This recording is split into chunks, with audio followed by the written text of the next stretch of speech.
Hello दोस्तों, मैं दिनेश चौधरी आप सभी का स्वागत करता हूं पीएससी बाय डीसी सर हमारे इस चैनल में। आप सभी के सहयोग से इस चैनल को हम स्थापित कर पाए और एक विशाल छात्रों के समूह को 10वीं यूनिट सर्व कर पाए, इसलिए सभी को धन्यवाद। आज से इसी श्रृंखला में हम 2 यूनिट शुरू करने वाले हैं।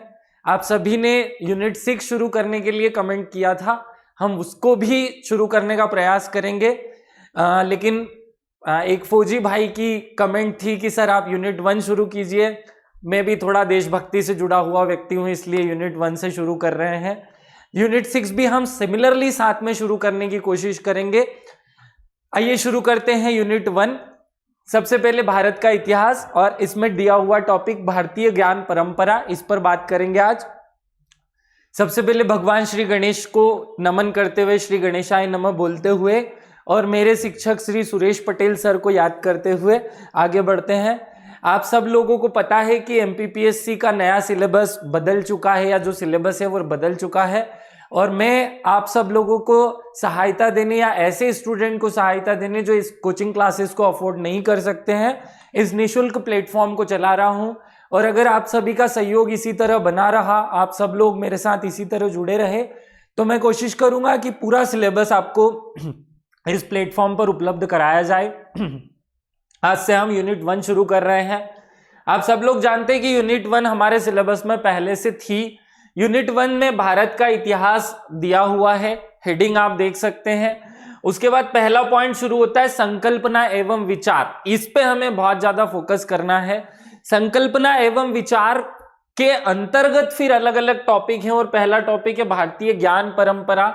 मैं कल या पहले कुछ दिन से जब सर्च कर रहा था कि इतिहास में क्या पढ़ना चाहिए, तो मैंने देखा कि YouTube पे अनेक वीडियो अवेलेबल हैं। इस इतिहास के जो नया सिलेबस बनाया गया है, इसके भी वीडियो बनाकर डाले जा रहे हैं। बहुत सारे अच्छे टीचर्स अच्छा काम भी कर रहे हैं, लेकिन उसमें पहला जो टॉपिक है प्राचीन भारतीय ज्ञान परंपरा, ये हर जगह मिस रहा। मुझे YouTube पर एक भी ऐसा वीडियो नहीं मिला जिसमें भारतीय प्राचीन ज्ञान परंपरा का टॉपिक पढ़ाया जा रहा हो। क्योंकि मेरी आदत रहती है कि हम सबसे पहले सिस्टम को समझें, पहले सिलेबस को समझें, एनालिसिस करें, इसमें से कैसे प्रश्न आते हैं वो समझें और फिर उसको पढ़ें। तो मैं इसी सीरीज में सबसे पहला पॉइंट जो कहीं नहीं पढ़ाया गया है वो आपको पढ़ाने वाला हूं, प्राचीन भारतीय ज्ञान परंपरा। और यहां मैं आप सभी को एक कर्तव्य भी सौंप रहा हूं।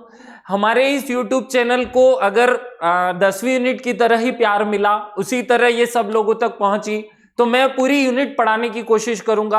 अब आप सभी का ये कर्तव्य है कि इसे अपने उन सभी दोस्तों तक पहुंचाएं, अपनी सभी उन पहचान वालों तक पहुंचाएं जिनको असली में इस सिलेबस की जरूरत है, जिनको असली में मेरी सहायता की जरूरत है।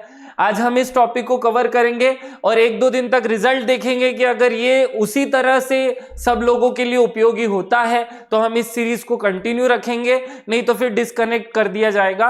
अब आप लोगों का एक कर्तव्य है कि उसे उन लोगों तक पहुंचाना। मैं आपको पहले ही बता चुका हूं कि हमारे सिलेबस में पहला पॉइंट लिखा हुआ है संकल्पना एवं विचार, अर्थात हेडिंग या चैप्टर का नाम, अध्याय का नाम है संकल्पना एवं विचार। अर्थात आपको ये जो आगे पॉइंट्स दिए हैं इन सब में पढ़ना क्या है, इनमें उस टॉपिक की संकल्पना, उसकी संकल्पना पढ़नी है, उसका विचार पढ़ना है। जैसे अगर यहां लिखा हुआ है वेद, तो आपको वेद नहीं पढ़ना है। बहुत सारे YouTube प्लेटफॉर्म पर यह गलत पढ़ाया जा रहा है। बहुत सारे YouTube प्लेटफॉर्म्स क्या कर रहे हैं, 4 वेद खोल करके रख रहे हैं कि पहले पन्ने पे ये लिखा हुआ है, दूसरे पन्ने पर ये लिखा हुआ है, तीसरे पर ये लिखा हुआ है। नहीं भाई, ऐसा बिल्कुल नहीं पढ़ना है।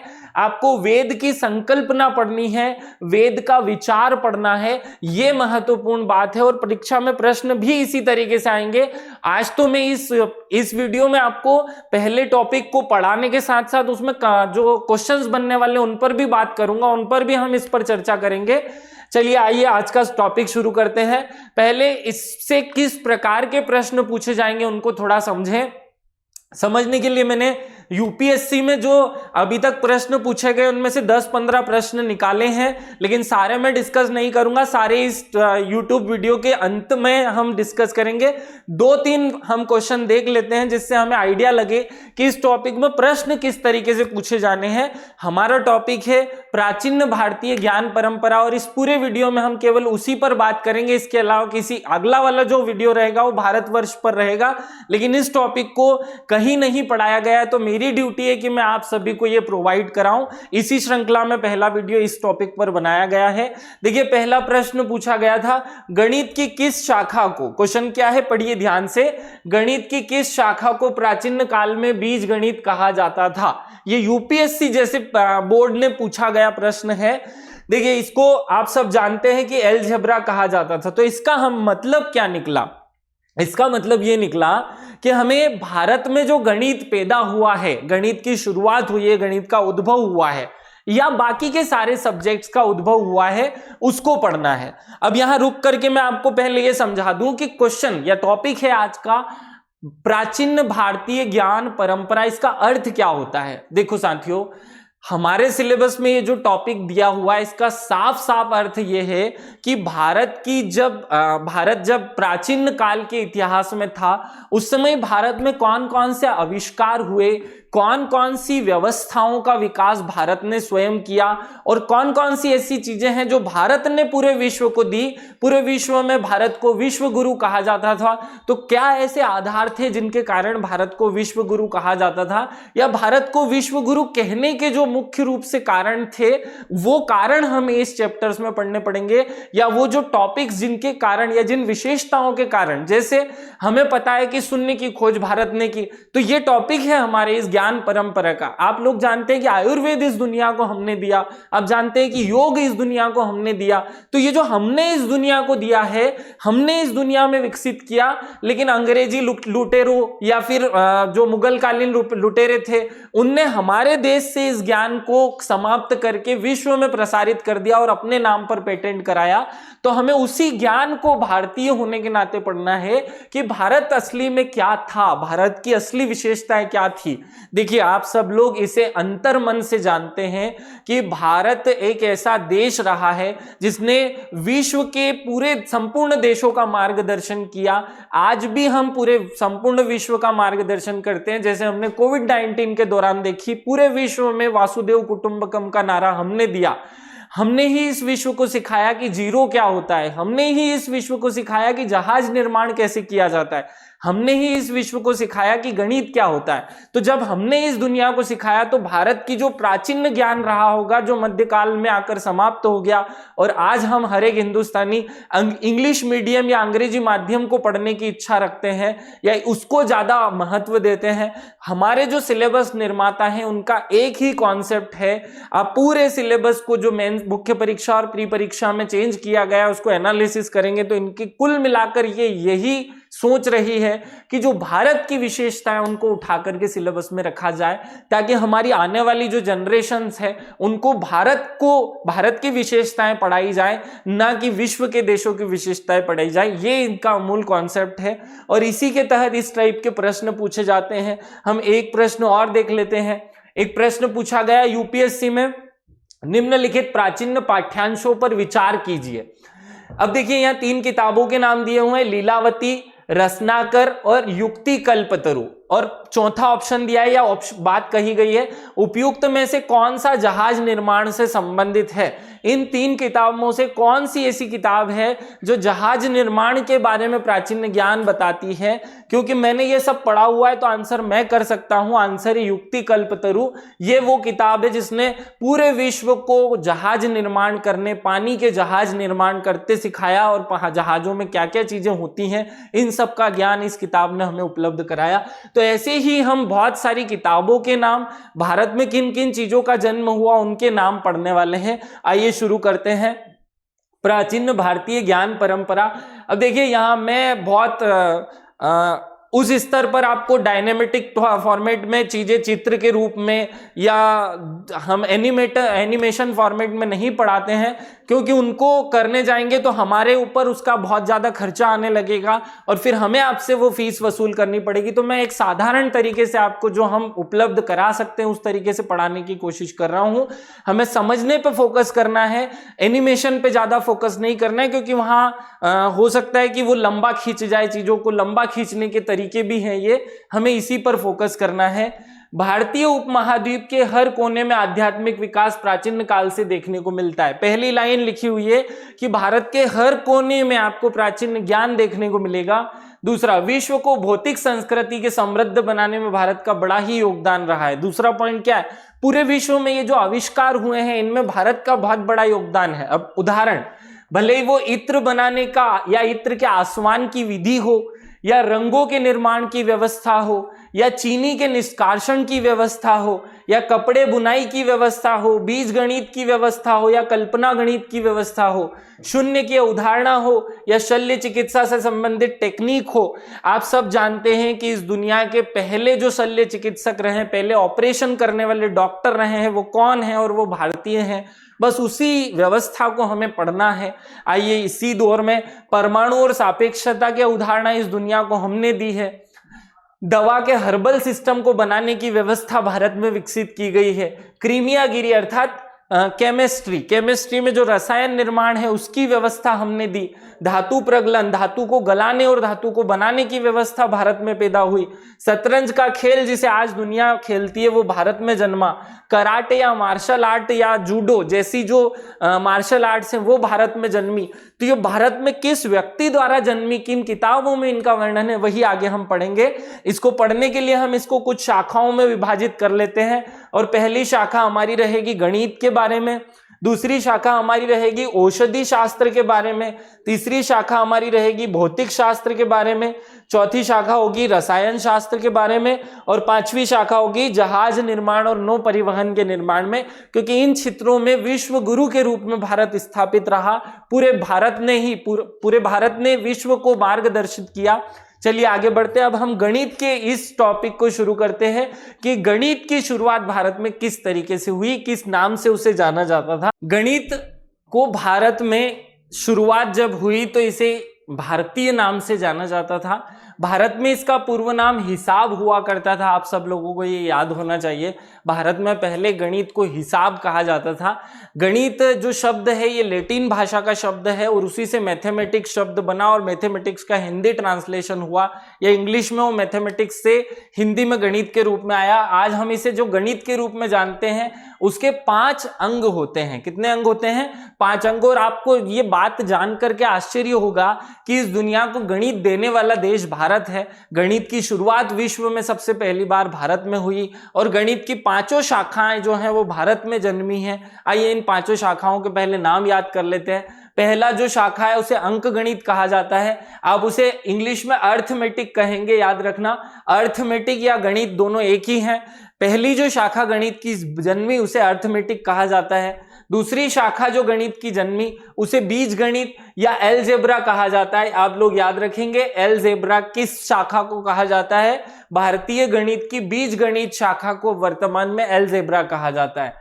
तीसरी गणित की जो शाखा जन्मी उसे भारत में रेखा गणित कहा जाता है। आप याद रखेंगे रेखा गणित को अंग्रेजी में ज्योमेट्री कहा जाता है। आज का जो गणित है वो इन 5 के गणित का या 5 के कॉम्बिनेशन से बना हुआ गणित है। तीसरी शाखा याद रखिएगा आप लोग रेखा गणित है। चौथी शाखा जो है वो खगोल शास्त्र है, जो आजकल पढ़ाई नहीं जाती। इसे एस्ट्रोनॉमी कहा जाता है और इसे जनरली बड़े बड़े यूनिवर्सिटीज में सब्जेक्ट के रूप में पढ़ाया जाता है। हमारे गणित से ये गायब मिलता है। अगली जो शाखा है ज्योतिष शास्त्र है और ज्योतिष शास्त्र को एस्ट्रोलॉजी कहा जाता है। आपको ये 5 ही नाम याद रखने हैं कि इनको भारतीय जब इतिहास में या प्राचीन इतिहास में जब इनका जन्म हुआ तो अंक गणित नाम से एक शाखा बनी, एक रेखा गणित नाम से शाखा बनी, बीज गणित नाम से, खगोल शास्त्र के नाम से और ज्योतिष शास्त्र के नाम से गणित की इन 5 शाखाओं का विकास भारत में हुआ। अब इसके अंदर हम चलते हैं कि फैक्चुअल बातें कौन कौन सी हमें जाननी है। अब याद रखेंगे बीज गणित की तकनीक और शून्य की अवधारणा भारत में ही जन्मी है। ये दोनों जो शाखाएं हैं ये संपूर्ण विश्व भी स्वीकार करता है कि हमने इनको जन्म दिया है। हड़प्पा की नगर नियोजन से पता चलता है कि उस समय के लोगों को माप और रेखा गणित का ज्ञान था। क्या कहना चाह रहे हैं कि हड़प्पा में अगर सुनियोजित रूप से नगरों का निर्माण हुआ, हम मानते हैं कि विश्व की सबसे पहली सभ्यता जो है हड़प्पा सभ्यता है, या विश्व की 2-3 जो शुरुआती सभ्यताएं जन्मी उनमें हड़प्पा सभ्यता जो है सबसे विकसित हुई, और उसमें जो घर बनाए गए वो इस प्रकार से समकोण के आधार पर एक दूसरे को काटते हैं। अगर किसी व्यक्ति को रेखा गणित या डायमेंशन का ज्ञान नहीं होगा तो एक सीध में घर नहीं बना सकता। इससे यह सिद्ध होता है कि भारत में ही रेखा गणित का जन्म हुआ। हमने देखा बीज गणित को तो पूरा विश्व वैसे भी स्वीकार करता है कि भारत में जन्मा। शून्य की अवधारणा, क्योंकि 0, 1, 2, 3 ये सब भारत में जन्मे, तो उसी से बीज गणित बनता है, क्योंकि इसको इंग्लिश में क्या कहते हैं, अर्थमेटिक, तो इसमें शब्द आते हैं। तो ये जो अवधारणा है भारत में जन्मी। दूसरा, हमने सिद्ध किया कि अगर हड़प्पा में नगर नियोजन हुआ तो उसका आधार भी भारत की रेखा गणित था। इससे यह सिद्ध होता है कि उस समय के लोगों को रेखा गणित का ज्ञान था, और विश्व में उस समय अगर भारत के लोगों को रेखा गणित का ज्ञान था तो उस समय ही भारत में रेखा गणित जन्मा होगा, और विश्व को हमने रेखा गणित सिखाया है। आगे बढ़ते हैं। मंदिरों में ज्यामितीय रूपांकन के रूप में गणित का स्वरूप देखा जा सकता है, जिससे और अधिक स्पष्ट हो जाता है कि भारत में ही रेखा गणित जन्मा।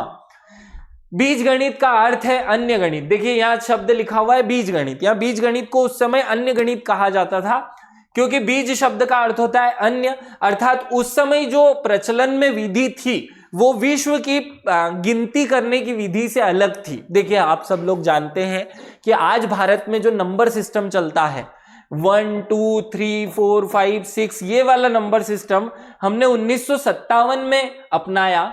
इससे पहले भारत में जो नंबर सिस्टम चलता था, आप इसको आसानी से कैसे समझ सकते हैं, मैं उदाहरण आपको दे रहा हूं।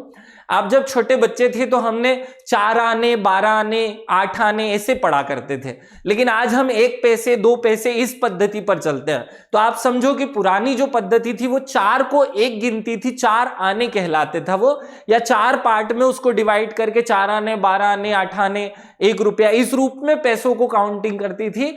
इससे ये समझ में आता है या इससे ये सिद्ध होता है कि भारत में गिनती करने की जो व्यवस्था थी वो 16 अंकों के आधार पर आधारित हुआ करती थी, और उसी का आधार बीज गणित था, या उसी व्यवस्था को बीज गणित के रूप में भारत में जन्मा गया था। आप देखेंगे तो भारत में अनाज मापने की आज भी जो पद्धतियां चलती हैं वो 1.25 किलो चलती है, वो 20 चलती है, 20 किलो के हिसाब से वो मापने तोलने की पद्धति चलती है। अर्थात मापन की जो अनाज गांवों में आज मापा जाता है वो अभी भी उस प्राचीन पद्धति के आधार पर ही मापा जाता है। वहां पर 5 किलो को 5 किलो ना कहते हुए 5 किलो के स्थान पर अपना पुराना जो स्वरूप है वही धड़ी उसे कहा जाता है, उसके रूप में उसे नापा जाता है, जो वास्तविक रूप में बीज गणित का स्वरूप था। इसे अन्य गणित क्यों कहा गया? क्योंकि विश्व की व्यवस्था से दूसरा था, अन्य था, भिन्न था। आगे बढ़ते हैं। वैदिक साहित्य में गणित का अस्तित्व था जो आशुलिपि गणना प्रणाली पर आधारित था, और यह प्रश्न यूपीएससी में पूछा जा चुका है। वैदिक काल में गणित किस लिपि पर आधारित था? यह प्रश्न सीधे सीधे एक फैक्ट के रूप में आएगा। प्राचीन काल में गणित आशुलिपि गणना विधि पर आधारित था, यह आपको याद रखना है। अगले पॉइंट पे आते हैं। गणित पर आधारित सबसे आरंभिक पुस्तक 6वीं शताब्दी के बोथायन द्वारा लिखी गई जिस किताब का नाम था शल्वसूत्र। ये सबसे इंपॉर्टेंट प्रश्न है। फिर यूपीपीसीएस पूछ चुकी है इस प्रश्न को। पिछला प्रश्न यूपीएससी जैसे भारत के बड़े संस्थान ने पूछा है, ये यूपीपीसीएस का प्रश्न अगला मैं बता रहा हूं कि गणित की शुरुआत विश्व में पहली कौन सी पुस्तक से होती है। गणित की शुरुआत विश्व की पहली पुस्तक जो थी वो बोथायन द्वारा लिखित शल्वसूत्र को माना जाता है। आप ये याद रखेंगे। शल्वसूत्र ऐसी पुस्तक है जिसमें पाई और पाइथागोरस प्रमेय की अवधारणाओं का उल्लेख है। अब देखिए, ये भले ही अलग बात है कि 18वीं शताब्दी में पाइथागोरस नाम का एक आदमी आता है यूरोप में और वो अपने नाम पे इसे पेटेंट करा देता है, लेकिन हमारे जो ये शल्वसूत्र हैं इन्होंने तो प्राचीन काल मतलब आज से 2000 साल पहले ही गणित के पाइथागोरस प्रमेय का निर्माण कर लिया था। अब प्रश्न बनेगा कि विश्व में पाइथागोरस प्रमेय का पहला प्रमाण कहां मिलता है?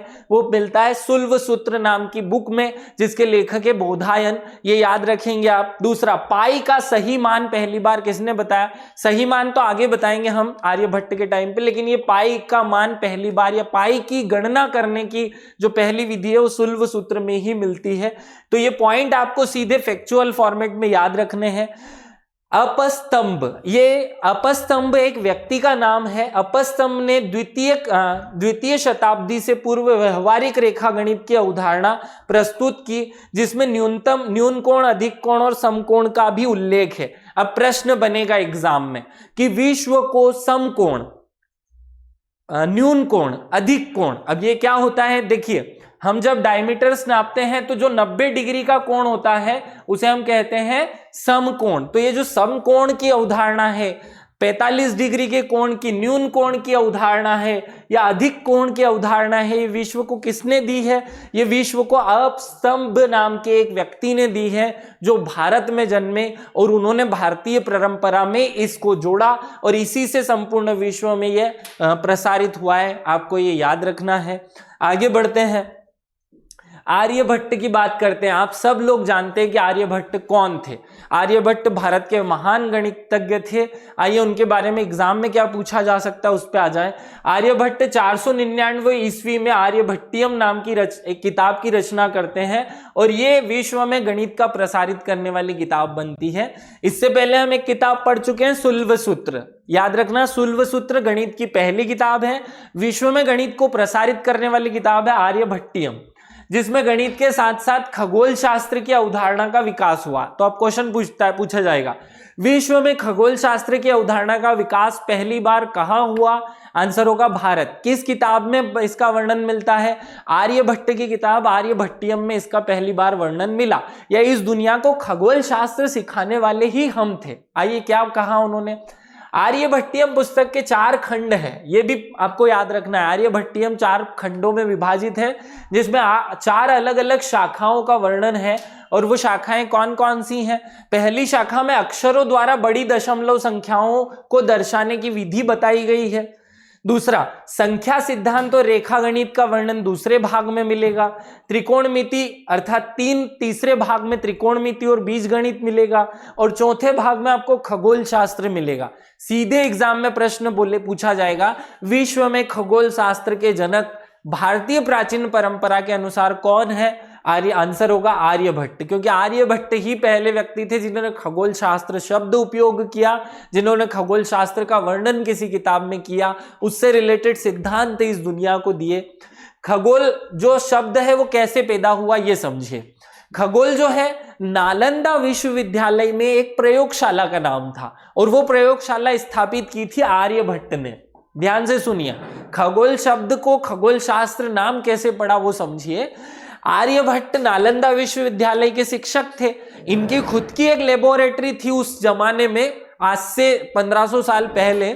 उस जमाने में खगोल नाम की एक लाइब्रेरी या खगोल नाम की एक लेबोरेटरी नालंदा में स्थित प्रसिद्ध खगोलीय प्रयोगशाला के नाम से जानी जाती थी, क्योंकि इसकी स्थापना आर्यभट्ट ने की और यहीं से इन्होंने सारे सिद्धांत को जन्म दिया। इसलिए इस सब्जेक्ट का नाम पड़ गया खगोल शास्त्र। आपको याद रहे, जहां आर्यभट्ट ने अध्ययन किया, इस कारण से इस शाखा का नाम खगोल शास्त्र पड़ा और इसे वर्तमान में एस्ट्रोनॉमी के नाम से विश्व में जाना जाता है। एस्ट्रोनॉमी में आप इसरो को पढ़ेंगे तो वो खुद भी स्वीकार करता है कि खगोल शास्त्र का जन्म भारत में हुआ है। भारत ही विश्व का पहला ऐसा देश है जिसने दुनिया को बताया था कि सूर्य कहाँ है, ग्रह कहाँ है, ग्रह कैसे हैं, कौन किसका चक्कर लगाता है, ये सारे सिद्धांत यहीं से जन्मे हैं।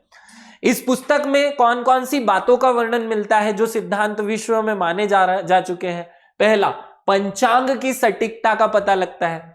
इस दुनिया को देखें, आज भी जब किसी के यहाँ शादी होती है ना, तो तो ग्रह जो मुहूर्त निकाला जाता है वो पंचांग के आधार पर निकाला जाता है, ना कि वो जो अंग्रेजी कैलेंडर है जनवरी फरवरी मार्च अप्रैल उसके आधार पर। क्यों नहीं निकाला जाता?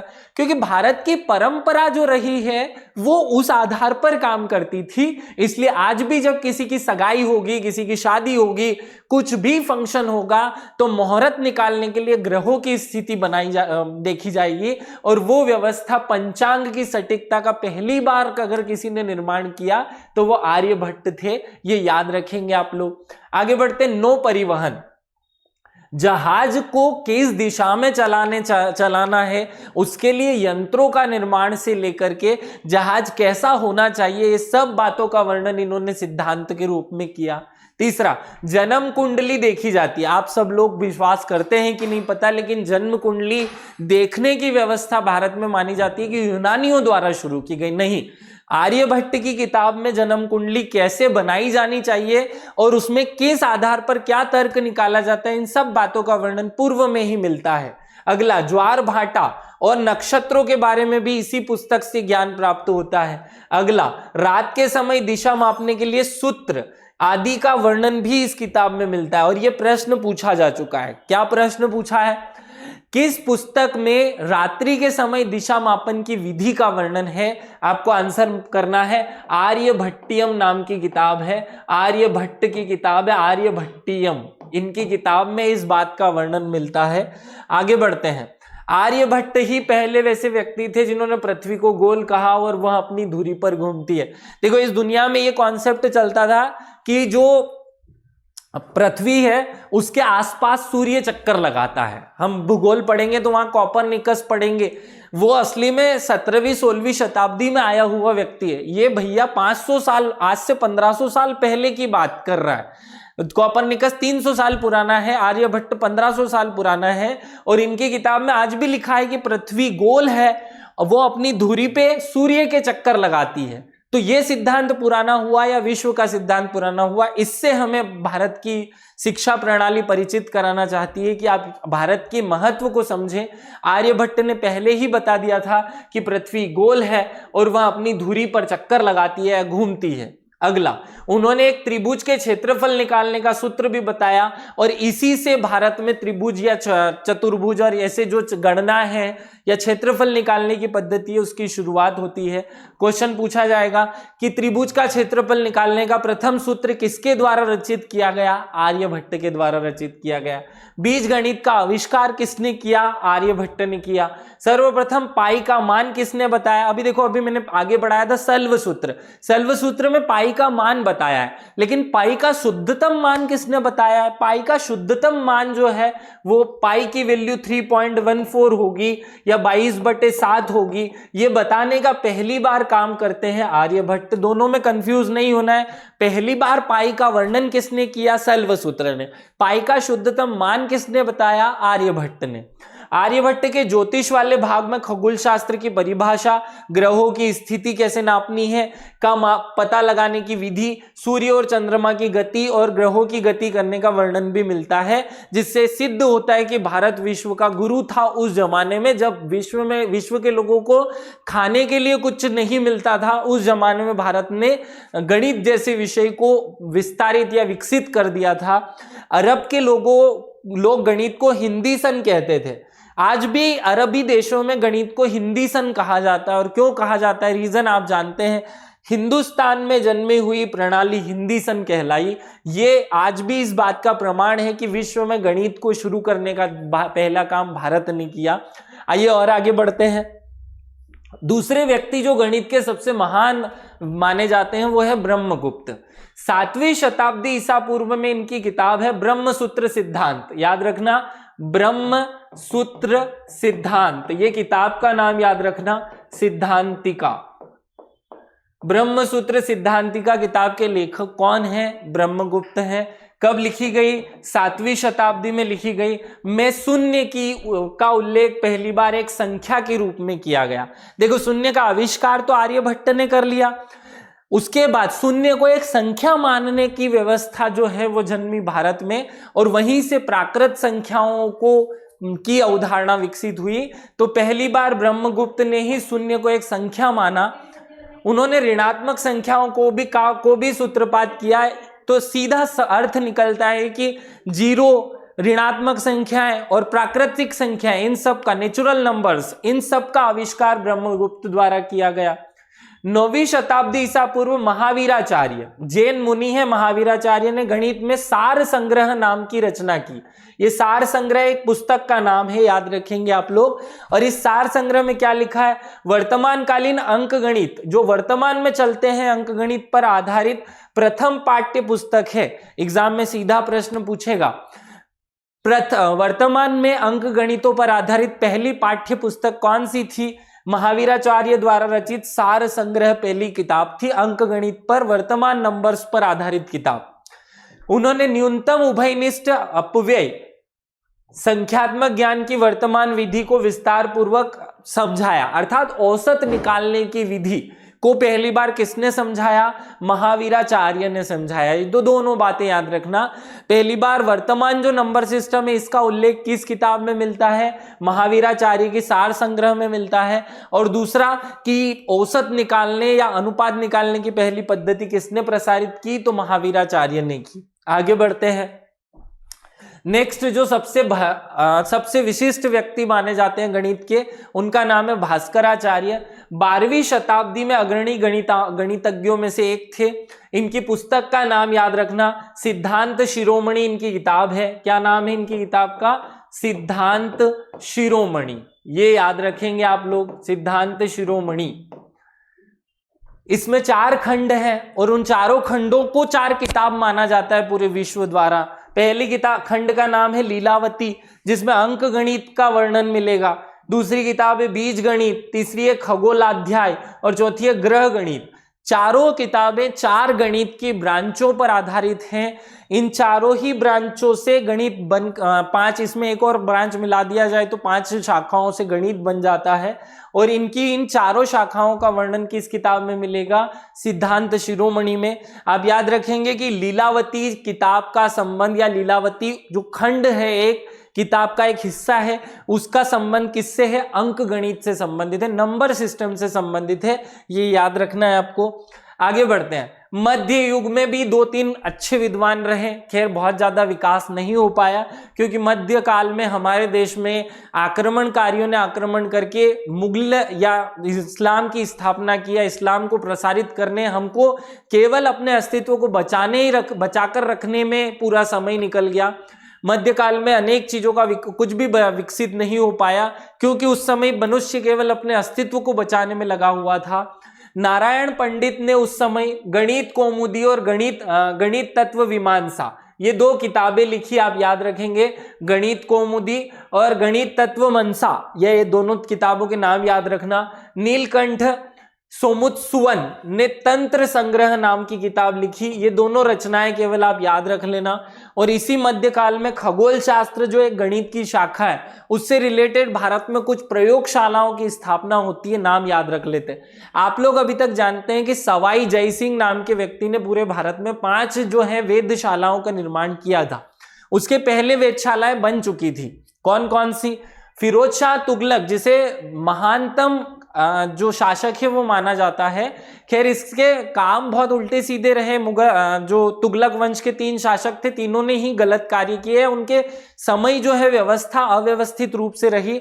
लेकिन जो मोहम्मद बिन तुगलक MBT के द्वारा जो अव्यवस्था फैलाई गई थी, उसको फिर से व्यवस्थित करने में फिरोज शाह तुगलक ने बहुत अच्छे कार्य किए।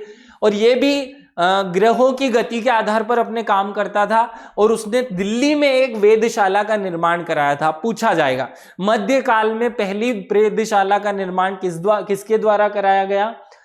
फिरोज शाह तुगलक के द्वारा। खैर हमारे एग्जाम में मध्यकालीन पारंपरिक ज्ञान नहीं दिया है, तो ये याद नहीं भी रखोगे तो चलेगा, लेकिन मैं एक फैक्ट के रूप में आपको बता देता हूं।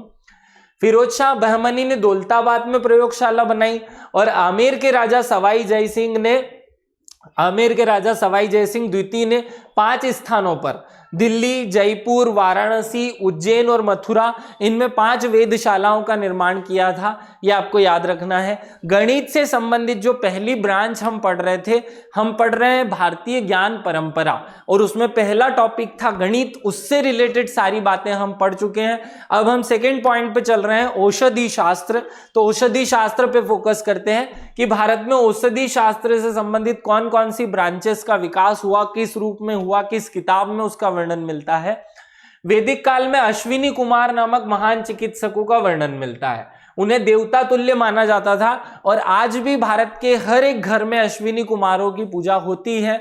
अश्विनी कुमारों की पूजा इसलिए की जाती है कि वो मानव की स्वास्थ्य से संबंधित बीमारियों से रक्षा करे। आप भारत के गांवों में आज भी ये परंपरा देख सकते हैं। तो क्वेश्चन पूछा जाएगा, अश्विनी कुमार देवताओं का संबंध है, अश्विनी कुमार देवताएं संबंधित हैं स्वास्थ्य या बीमारियों के उपचार से संबंधित। याद रखना, आयुर्वेद वह पहली पुस्तक थी जहां मानव रोग और उसके उपचार के संबंध में उल्लेख मिलता है। इस दुनिया को जब कुछ भी ज्ञान नहीं था, तब भारत ने आयुर्वेद नाम की किताब लिखी, और इस आयुर्वेद किताब में अथर्ववेद नाम की एक ग्रंथ लिखी। 4 वेदों में से एक ग्रंथ है ये, 4 वेदों में से एक वेद है ये, और ये आयुर्वेद पहली ऐसी किताब है जिसमें बीमारियों के नाम और उनको उपचार करने की विधि का वर्णन मिलता है। खैर ये अलग बात है कि आयुर्वेद में उपचार करने के लिए जादू, तंत्र मंत्र, टोना टोटका, इन सब का भी वर्णन मिलता है, इसलिए ये बहुत ऑथेंटिक नहीं मानी गई। लेकिन फिर भी इस दुनिया में पहली लिखित किताब जो रोगों पर आधारित है वो आयुर्वेद को माना जाता है। रोगों का व्यवहारिक, देखिए आयुर्वेद की अथर्ववेद को हमने अव्यवहारिक किताब मान लिया, लेकिन रोगों की व्यवहारिक और अधिक तर्क संगत उपचार जो है वो 600 ईसा पूर्व से आरंभ हुआ, और भारत में औषधि शिक्षण के केंद्र के रूप में 2 स्थान विश्व में फेमस हो गए जहां लोग इलाज कराने के लिए आते थे। पहला है तक्षशिला और दूसरा है वाराणसी। आप सब लोगों ने सुना है हेनसांग और फाहियान भारत आए थे, लेकिन कुछ किताबें वर्णन करती है कि हेनसांग और फाहियान जो हैं वो भारत में इलाज करवाने के लिए आए थे, वो किसी एक विशेष बीमारी से ग्रसित थे और वो इस तक्षशिला विश्वविद्यालय में अपना उपचार कराने के लिए आए थे, ऐसा कुछ किताबों में वर्णन मिलता है। इससे आप मान सकते हैं कि विश्व में उस जमाने में भारत की जो उपचार करने की पद्धति होगी वो कितनी ज्यादा सटीक रही होगी। आपने ये भी सुना होगा कि अंग्रेज जब भारत में आए तो फर्रुखसियर को एक फोड़ा हो गया था, उस समय अंग्रेज एक व्यक्ति ने उसका उपचार कर दिया, जिससे उसने उनको भारत में व्यापार करने की जो व्यवस्था है या भारत में व्यापार करने की जो स्वीकृति दी थी। ये अलग बात है, क्योंकि इस्लाम धर्म के लोग भारत की जो हिंदू परंपरा है उसको नहीं स्वीकार करते थे, इसलिए भारत में एलोपैथी का विकास हो पाया। अगर मुगल काल या मध्य काल के दौरान भारत की पुरानी परंपरा को समाप्त नहीं किया जाता, भारत की वैदिक परंपरा को समाप्त नहीं किया जाता, तो आज शायद हमें इतने इंजेक्शन, दवाई, गोलियों की जरूरत ही नहीं पड़ती। भारत के लोगों की वैसे ही इम्यूनिटी इतनी स्ट्रांग है।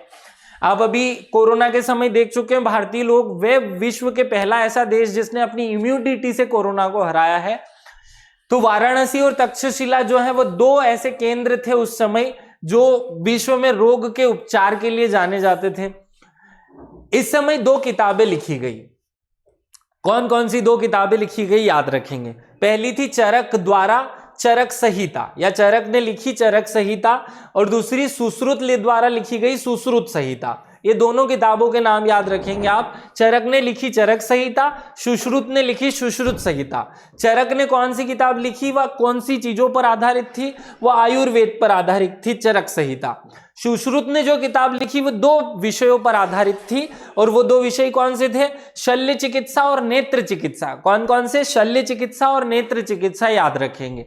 आगे बढ़ते हैं, चरक संहिता को थोड़ा डिटेल में पढ़ लेते हैं। यह औषधियों का प्रयोजन, पौधों और जड़ी बूटियों के उपयोग से संबंधित पुस्तक है। भारत में पहली बार इस पुस्तक में आयुर्वेद का वर्णन मिलता है। आयुर्वेद में 3 दोष बताए गए हैं, 5 आधार तत्व बताए गए, उन सब का वर्णन पहली बार चरक संहिता में मिलता है। इसमें मूल रूप से आयुर्वेद विज्ञान का वर्णन मिलता है। भारत में आयुर्वेद विज्ञान की प्रथम पुस्तक किसे माना जाता है, चरक संहिता को माना जाता है। आंसर होगा चरक संहिता। आयुर्वेद विज्ञान में चरक ने 8 सिद्धांतों का वर्णन किया था, या 8 व्यवस्थाएं, 8 प्रकार से उपचार करने की बातें कही। पहला है काया चिकित्सा, इसे हम सामान्य बीमारी चिकित्सा कहते हैं। कोमार भर्तय मतलब बाल चिकित्सा, शल्य चिकित्सा मतलब सर्जरी ऑपरेशन करने की बात करते हैं, शालक्य तंत्र अर्थात नेत्र विज्ञान। तो आप ये याद रखना, प्रश्न पूछा जा चुका है नेत्र विज्ञान पर। विश्व में पहली बार आंखों का ऑपरेशन या आंखों से मोतियाबिंद का ऑपरेशन करने वाला व्यक्ति कौन था? तो चरक था।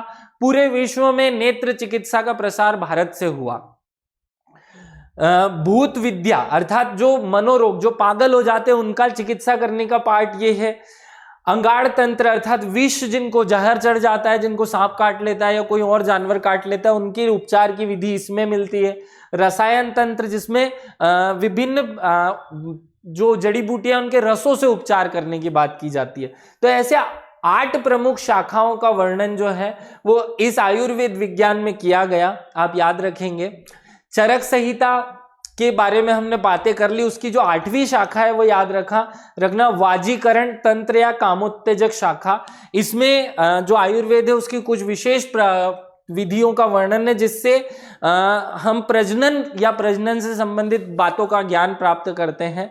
चरक संहिता उपचार के स्थान पर रोकथाम पर अधिक बल देती है और चरक संहिता में आनुवांशिकी का भी उल्लेख है। यहां से एक प्रश्न बनता है, वह कौन सी प्रथम पुस्तक है जिससे आनुवांशिकी या आनुवांशिकता का वर्णन मिलता है?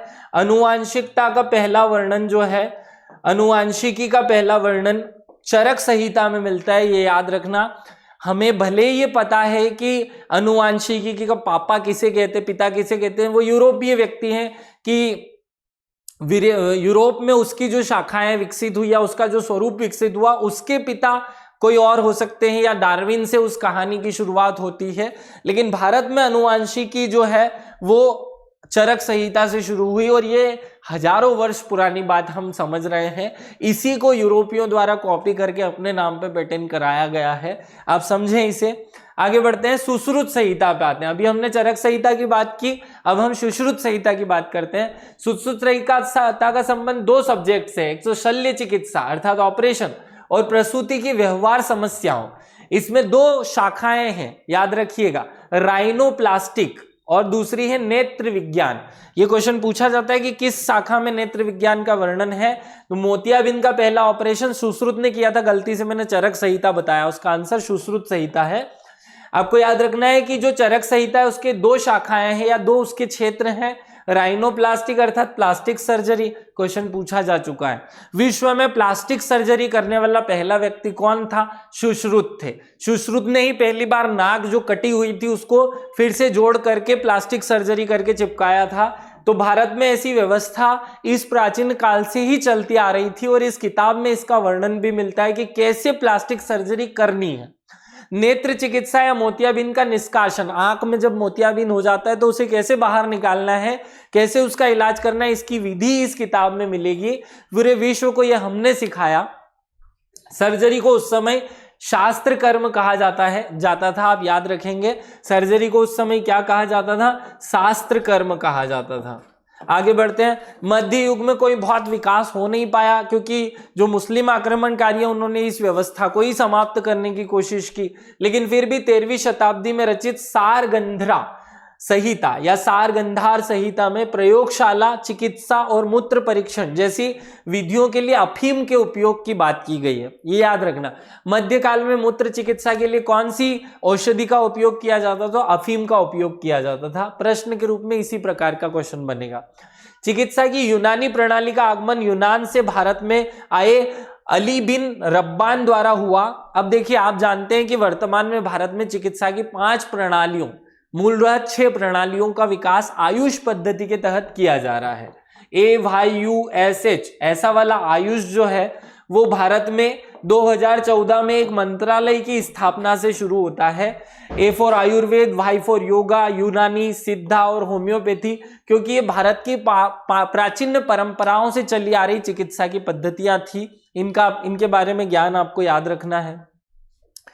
आगे बढ़ते हैं, भौतिक शास्त्र।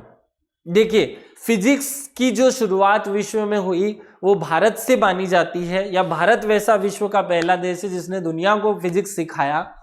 वैदिक काल में पृथ्वी पर उपलब्ध सामग्रियों को 5 महाभूतों में वर्गीकृत किया गया था। अब यहाँ क्या कहना चाह रहे हैं कि वेदों में वर्णन है कि पूरे विश्व का या ब्रह्मांड का निर्माण 5 महाभूत या 5 चीजों से हुआ है। वो कौन कौन सी हैं? वो है धरती, आग, माया, आप और आकाश। इसे रामायण के एक श्लोक से मैं आपको अच्छे से स्पष्ट कर देता हूं। रामायण में जब भगवान जो है राम भगवान बाली को मार देते हैं तो सुग्रीव उस समय रोता रहता है। सुग्रीव को ढाढ़स बंधाते हुए, सुग्रीव को समझाते हुए राम भगवान एक दोहा बोलते हैं और वो दोहा है, क्षिति जल पावक गगन शमीरा पंच रचित अति अधम शरीरा। इसका अर्थ क्या हुआ? क्षिति पावक, जल पावक गगन समीरा पंच रचित अति अधम शरीरा। और वो कहते हैं कि इन 5 तत्वों से मानव का शरीर बना था, जो इन 5 तत्वों में विलीन हो गया, अर्थात तुम्हें शोक व्यक्त करना या रोने की आवश्यकता नहीं है। इस प्रकार से भगवान समझाते हैं, जिससे हमें पता चलता है कि मानव का शरीर और संपूर्ण प्रकृति 5 तत्वों से मिलकर बनी है। और ये 5 तत्व भारत में जो उस समय की परंपरा थी उससे फिजिक्स को जन्म देते हैं, या भारत में फिजिक्स का जन्म इन्हीं प्रणालियों से हुआ। गंध के माध्यम से हमने पृथ्वी को, जो मनुष्य की ज्ञान इंद्रियां हैं, 5 महाभूतों की पहचान मानव इंद्रियों की अवधारणा से होती थी या उसके रूप में की गई। दृष्टि से हमने आग को, अनुभव के साथ हवा को, स्वाद के साथ जल को और ध्वनि के साथ व्योम अर्थात आकाश को जोड़ करके इन 5 तत्वों को 5 आधारभूत तत्व माना। इसी शाखा में आगे बढ़ते हुए पदार्थों के सूक्ष्म कणों का समावेश हुआ या उनका ज्ञान भी प्राप्त भारत में किया जाने लगा। अंतिम सूक्ष्म कण जिन्हें और अधिक विभाजित नहीं किया जा सकता है, उन्हें परमाणु नाम दिया गया। आपने एक व्यक्ति का नाम सुना होगा, कणाद। कणाद वो पहले ऐसे व्यक्ति थे जिन्होंने परमाणु की कल्पना की और परमाणु शब्द को परमाणु या कण कहा। कण वो शब्द था जिसे वर्तमान में आज अणु कहा जाता है। तो जो फिजिक्स और केमिस्ट्री की मूल अवधारणाएं हैं, उनका विकास भारत में इस आधार पर किया गया। भारतीय दार्शनिकों ने एक परमाणु विभाजन की कल्पना की। आपको याद रखना है, परमाणु विभाजन की कल्पना विश्व को पहली बार किसने दी? भारतीय दार्शनिकों ने दी। 6ठी शताब्दी ईसा पूर्व कणाद और पकुधा, ये 2 लोग याद रखेंगे आप। केवल कणाद का नाम याद नहीं रखना है, कणाद के साथी थे पकुधा।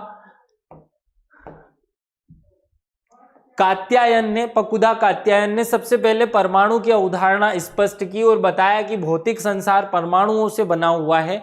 आप लोगों को मैं बता रहा हूं कि फिजिक्स में हमारे भारत ने क्या काम किया। देखिए, फिजिक्स की उत्पत्ति ही पदार्थ से मानी जाती है। फिजिक्स का मूल पार्ट है पदार्थ। केमिस्ट्री का भी मूल पार्ट पदार्थ ही है। फिजिक्स में उसके मापन की बात की जाती है, केमिस्ट्री में उसके निर्माण की बात की जाती है। तो फिजिक्स और केमिस्ट्री दोनों का ही उत्पत्ति भारत से हुआ, क्योंकि हमें पता है 6ठी शताब्दी जब विश्व में रेनेसा भी नहीं हुआ था। रेनेसा अर्थात अंधकार का युग चल रहा था। पुनर्जागरण होता है 14वीं शताब्दी में पूरे विश्व में, अर्थात 1ली से 14वीं शताब्दी तक विश्व में कोई आविष्कार नहीं हुआ, जबकि भारत में 1ली से 6ठी शताब्दी तक अनेक आविष्कार हुए। और उन्हीं में से एक आविष्कार था परमाणु थ्योरी देना। परमाणु थ्योरी देने वाले 2 लोगों के नाम आपको याद रखने, कणाद और पकुधा। विश्व में पहले यही वो व्यक्ति हैं जिन्होंने कहा कि संपूर्ण वस्तुओं का निर्माण छोटे छोटे कणों से हुआ और इसे ही कणीय सिद्धांत या परमाणु सिद्धांत नाम दिया गया। आगे केमिस्ट्री के क्षेत्र में भी भारत पीछे नहीं रहा और उसने रसायनों के निर्माण और उनसे मैन्युफैक्चरिंग करने का काम किया। कैसे? भारत में रसायन शास्त्र का विकास के प्रयोग जो अनेक चरणों में हुए, जैसे धातु कर्म, धातु को गलाना। हमने हड़प्पा में भी कांसे की मूर्ति देखी है। कांसा जो है वो 2 पदार्थों को मिलाकर के बनाया जाता है। या कांसा बनाने के लिए धातु का ज्ञान होना जरूरी है। इससे सिद्ध होता है कि पहली बार केमिस्ट्री का ज्ञान किस दुनिया के देश को हुआ होगा, वो भारत को हुआ होगा। इत्र को बनाने की विधि भी भारत में जन्मी। रंगों और रजकों के निर्माण, जो अभी वर्तमान में हम सिंथेटिक रंग देखते हैं, इनके निर्माण का काम भी विश्व में पहली बार भारत में हुआ। और चीनी के निष्क्रमण का कार्य भी विश्व में पहली बार भारत में हुआ। आप सब जानते हैं कि चीनी जो है वो गन्ने से बनती है और विश्व में सर्वाधिक गन्ना उत्पादन जो है वो भारत में होता है, क्योंकि ब्राजील की तो खोज ही बाद में की गई। विश्व में भले ही गन्ने का उत्पादन ब्राजील में सबसे ज्यादा होता है, लेकिन गन्ने की शुरुआत या गन्ने को जन्म देने वाला देश भारत है और वहीं से चीनी को बनाने की शुरुआत होती है। और ये केमिस्ट्री की अलग अलग जो उत्पत्तियां हैं, जो चीजें हमने विश्व को दी, वो हम गिन रहे थे। भारत में रसायन विद्या को रसायन शास्त्र कहा जाता था। रस तंत्र या रस विद्या भी इसी का नाम था, जिसका अर्थ था तरल पदार्थों का विज्ञान। याद रखना, भारत में रसायन को तरल पदार्थों का विज्ञान कहा जाता था। धातु कर्म का विकास लोह युग से आरंभ हो गया। आप जानते हैं कि हड़प्पा, वैदिक काल, मौर्य काल, मगध, इन सब में हमने अलग अलग अस्त्र बनाए और वो केमिस्ट्री की मदद से ही बने। भारतीय अयस्क से धातुओं का निष्कर्षण करना और उनको ढालना जानते थे। इसके उदाहरण दिल्ली के कुतुब मीनार के पास स्थित लोह स्तंभ और बिहार के सुल्तानगंज के पास गौतम स्तंभ, ये दो स्तंभ ऐसे स्तंभ हैं जिनको गाड़े हजारों साल हो चुके हैं, लेकिन इनमें आज भी जंग नहीं लगी। ये विश्व में ये दर्शाते हैं कि सबसे ज्यादा केमिस्ट्री का ज्ञान भारत को रहा होगा। तब जाके हमने दो अलग अलग धातुओं को मिला करके ऐसे रसायन या ऐसे पदार्थ बनाए जिनमें कभी जंग नहीं लगती, और उसका उदाहरण हमें दिल्ली के कुतुब मीनार के पास स्थित मेहरौली स्तंभ से और बिहार के सुल्तानगंज के गौतम बुद्ध की प्रतिमा से ये दोनों के साक्ष्य मिलते हैं। नागार्जुन का वर्णन आप सब लोग पहले से जानते हैं। नागार्जुन कौन थे? भारत और संपूर्ण विश्व में केमिस्ट्री के पिता कहे जाते हैं इनको। मूल धातुओं को सोने में रूपांतरित करने और जीवन सुधा अर्थात अमृत का निर्माण करने, इन दोनों विधि के निर्माण पर इन्होंने संपूर्ण जीवन शोध किया। सोने का आविष्कारक भी माना जाता है। इन्होंने कृत्रिम रूप से सोना बनाने की विधि का आविष्कार किया था। उन्होंने रस रत्नाकर नाम की एक पुस्तक लिखी। रस रत्नाकर किसने लिखी? नागार्जुन ने लिखी, रस रत्नाकर। और उन्होंने इस किताब में वर्णन किया कि जैसे एक व्यक्ति जो है वो ईश्वर से बात कर रहा है और ईश्वर उस व्यक्ति को अमृत कैसे बनाया जाए और सोना कैसे बनाया जाए, इन दोनों विधियों को बता रहा है। इस प्रकार से इस किताब में व्याख्या की गई है। यह उनके और ईश्वर के बीच वार्ता के रूप में है। उन्होंने उत्तर तंत्र की भी रचना की। नागार्जुन की एक और पुस्तक है उत्तर तंत्र, जो सुश्रुत संहिता की पूरक मानी जाती है और जिसमें केमिस्ट्री या रसायनों का उपयोग करके हम कैसे किसी मनुष्य को ठीक कर सकते हैं, उपचारित कर सकते हैं। आज ये जो आप एलोपैथी समझते हैं, ये एलोपैथी क्या करती है? एलोपैथी है डिपेंड पदार्थों के रसों से दवाइयों के निर्माण पर, और ये पद्धति को जन्म ही नागार्जुन द्वारा दिया गया। इस उत्तर तंत्र नामक पुस्तक में, जो बाद में मुगल शासकों द्वारा जला दी गई, इसका ओरिजिनल स्वरूप आज हमारे पास नहीं है, या आज जितनी भी हम किताबें पढ़ रहे हैं कोई हमारे पास उपलब्ध नहीं है, क्योंकि सब तक्षशिला में थी और तक्षशिला को जला दिया गया था। तो उत्तर तंत्र में एलोपैथी का वर्णन या सुश्रुत संहिता की उत्तर पुस्तक थी, जिसमें औषधि निर्माण के लिए रसों का उपयोग किया गया था। साहित्य का संरक्षण ताड़ के पत्तों पर उस जमाने में किया जाता था। यह अलग पॉइंट है, आपको याद रखना है। देखिए, कागज का आविष्कार तो 17वीं या 16वीं शताब्दी में होता है, मध्यकालीन इतिहास के दौरान होता है, लेकिन कागज पर हमने लेख लिख करके किताबों को बनाया तो पहले ताड़ के पत्तों पर लेखन की विधि का विकास हुआ था। आपको ये याद रखना है।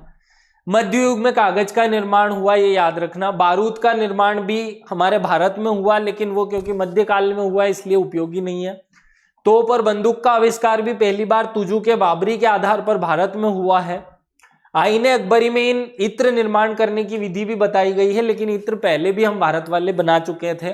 तो ये 4 चीजें मध्यकाल में निर्मित हुई।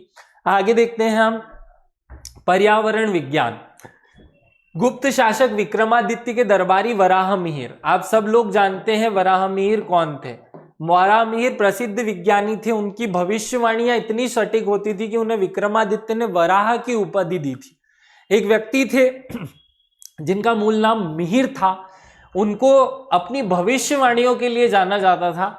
आज भी भारत के गांवों में आप किसी बुजुर्ग से पूछेंगे कि दादा वर्षा होगी कि नहीं, तो वो पेड़ पर या मिट्टी पर चलते हुए चिड़िया या फिर चींटियों से को देख करके ये बता सकते हैं कि वर्षा होगी या कितनी होगी।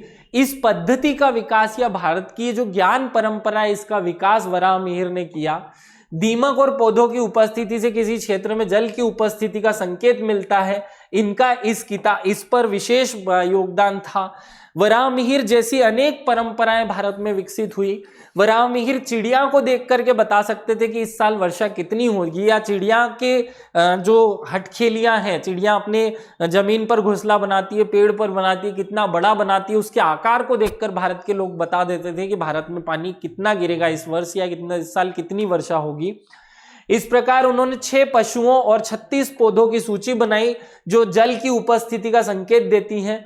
उनकी पुस्तक है वृहत संहिता, और इस वृहत संहिता में अनेक ऐसे छोटे छोटी बातें कही गई हैं जिसमें प्रकृति के संकेतों को देखकर आप आगे की भविष्यवाणी को कर सकते हैं। तो भारत में भविष्यवाणी के सिद्धांत जो हैं वो इसी में है, और इसी में धरती बादल का सिद्धांत भी दिया गया है। अगर क्वेश्चन पूछा जाता है कि धरती बादल सिद्धांत किस पुस्तक में वर्णित है, तो वो वराह संहिता में वर्णित है। और ये वराह संहिता किसने लिखी है? वराहमिहिर द्वारा लिखी गई है।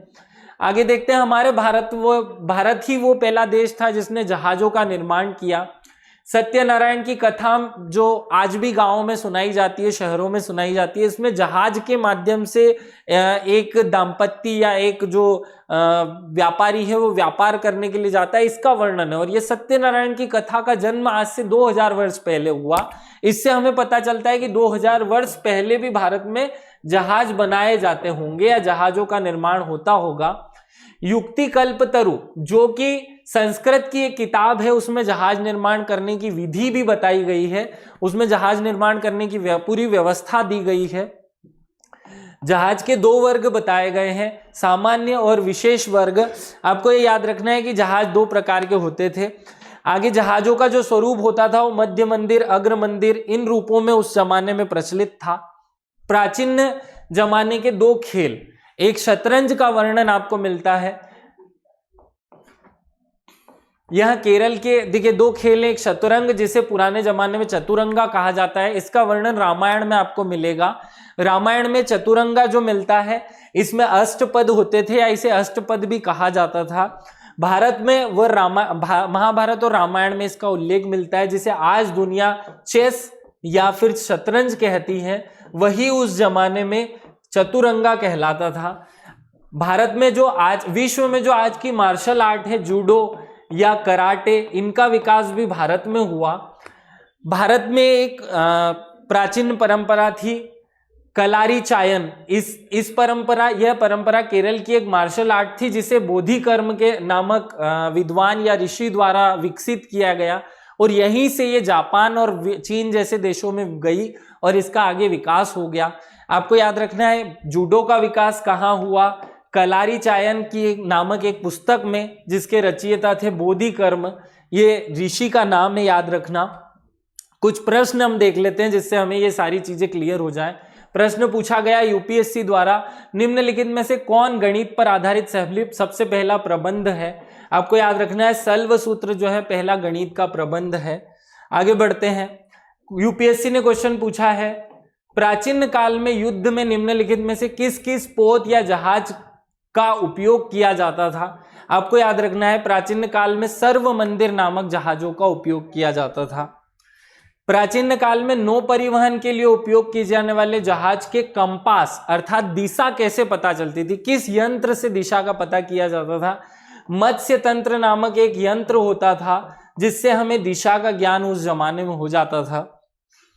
चतुरंगा जो कि प्राचीन काल का एक खेल है, उसे वर्तमान में किस नाम से खेला जाता है? वर्तमान में इसे शतरंज नाम से खेला जाता है। ये वो सभी प्रश्न हैं जो एग्जाम में पूछे गए हैं और मैं आपसे अभी इसी यूनिट या इसी चैप्टर से जुड़े हुए हैं इसलिए बता रहा हूं। निम्नलिखित में से कौन प्राचीन काल में पेशे से एक कीमियागिरी या रसायन शास्त्री थे? आप सबको पता है कि नागार्जुन कीमियागिरी या रसायन शास्त्री या केमिस्ट्री के जनक माने जाते हैं भारत में। रसायन शास्त्र से संबंधित निम्नलिखित क्षेत्रों पर विचार कीजिए। आपको पता है धातु कर्म, सोने का निष्कासन, इत्र को आसवन, ये तीनों विधियां जो हैं वो प्राचीन काल में जन्मी, जबकि कागज का उत्पादन जो है वो इसका अपवाद है। ये मध्य आधुनिक भारत में जन्मी या विश्व में जन्मी परंपरा मानी जाती है। तो इसका आंसर कागज का उत्पादन हो जाएगा। आगे, निम्नलिखित में से कौन प्राचीन काल में चिकित्सा शिक्षा केंद्र थे? आपको पता है प्राचीन काल में 2 चिकित्सा शिक्षा केंद्र विश्व में प्रसिद्ध थे, तक्षशिला और वाराणसी, आंसर सी हो जाएगा। आगे बढ़ते हैं। सुश्रुत संहिता जो कि शल्य चिकित्सा से संबंधित है, इसमें किसके बारे में विस्तार से बताया गया है? इसमें राइनोप्लास्टिक अर्थात प्लास्टिक सर्जरी और नेत्र विज्ञान दोनों चीजों का वर्णन है, आंसर सी हो जाएगा। इस प्रकार हमने अनेक प्रश्न देख करके और इस टॉपिक को गहराई से समझा। मैंने इस टॉपिक में जितनी शाखाएं बन सकती थी उन शाखाओं को भी समझाया और साथ में इस पर कैसे प्रश्न बन सकते हैं ये भी समझाया। अब आपकी ड्यूटी है कि आप इसे अत्यधिक लोगों तक प्रसारित करें। मेरा आपसे विशेष निवेदन है कि इसे आप अपने स्टेटस पर लगा करके सब तक पहुंचाने की कोशिश करें। अगर ये श्रृंखला हमारी पुरानी 10वीं यूनिट जैसी प्रसारित होती है तो मैं आगे के सारे टॉपिक आपको इसी रूप में पढ़ाने वाला हूं। आज का वीडियो देखने के लिए सभी को धन्यवाद। जय हिंद, जय भारत।